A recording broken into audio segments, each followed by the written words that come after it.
తెలుసురా. అమ్మా నాన్నకి పిచ్చి పట్టినట్టుంది.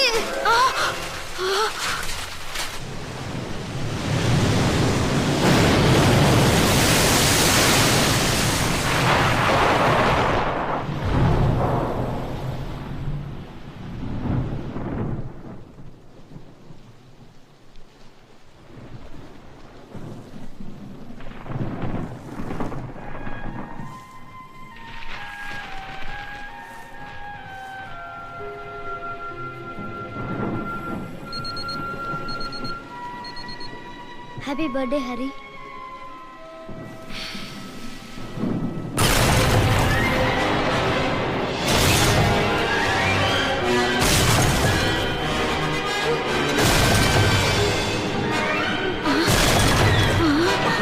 ఎవరికదా మాట్లాడరే?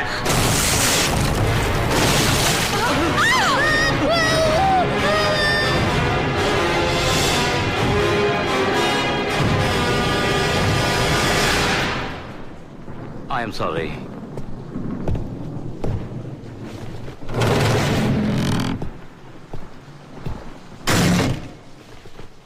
దౌర్జన్యంగా ఇంట్లో దొరపడం తప్పు కాదు. మర్యాదగా బయటకెళ్ళు. నోరు మూసుకొని పడుండ్రా పంది వెధవా.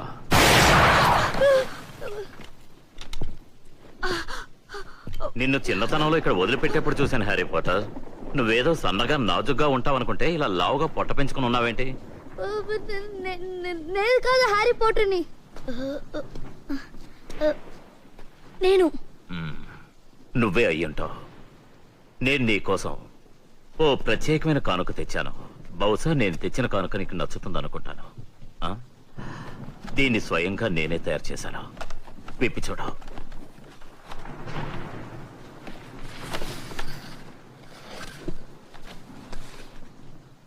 Thank you.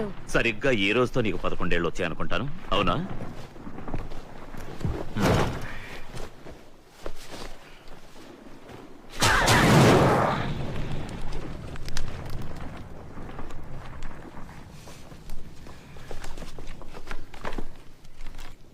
అది సరే, ఇంతకీ మీరెవరు? రూబియస్ హ్యాగ్రిడ్. నేను హ్యాగ్వార్డ్స్ అనే మంత్రాల బడిలో పనిచేస్తూ ఉంటాను. బహుశా నీకు హ్యాగ్వార్డ్ స్కూల్ గురించి తెలుసు అనుకుంటాను. సారీ, తెలీదు. తెలీదా? మీ అమ్మ నాన్న ఆ హ్యాగ్వార్డ్ స్కూల్లోని చాలా విద్యలు నేర్చుకున్నారు. ఏం నేర్చుకున్నారు? మాంత్రిక విద్యలు నేర్చుకున్నారు. మాంత్రిక విద్యలా? అవును హ్యారీ, నీకు పుట్టుకతో అన్ని విద్యలు వచ్చాయి. నువ్వు సామాన్యుడివి కాదు. లేదు, మీరు పొరపాటు పడుతున్నారు. నాకేం మాంత్రిక విద్యలు రావు. నేను సామాన్యుణ్ణి, జస్ట్ హ్యారీని. చూడు, నీ శక్తి ఏంటో నీకు తెలీదు. నువ్వేమనుకున్నా చేయగలవు. కోపంతో ఉన్నప్పుడు, భయంతో ఉన్నప్పుడు మాత్రం ఏం చేయలేవు.